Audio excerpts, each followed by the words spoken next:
It's heartbreaking as parents to look at him every day struggling. How many stories do the government need to hear? Heartbreaking stories from families and FA sufferers out there before they realise that this drug needs to be reimbursed. You make a huge decision to talk about your personal, Yeah, private, family issues and what you're going through in a very public way. How has that been for you, Elaine? it brings up all your emotions again of when he was diagnosed. Like a little chap of 9 years of age being told he has this life-threatening disability or disease and there's no cure.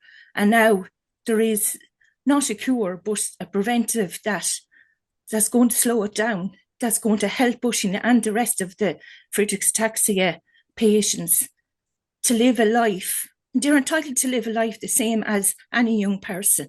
And as a parent, that's all you want for your family. And it's heartbreaking, like every day looking that he's losing a little bit because it's progressive. Like he was able to walk, then he used a rollator, and then he used a manual chair, and then he used an electric wheelchair. And that now his speech is worsening. Anybody that has met Oisín, you'd be only too grateful that you've met him or you have him in your life, because he's a wonderful young man. Do you feel, Elaine, that you have it in you to keep going, to keep pushing for this drug to be made available? But definitely, as a parent, you do anything for your child. Whoever you have to talk to, whoever you have to meet, whatever you have to do, we will do it.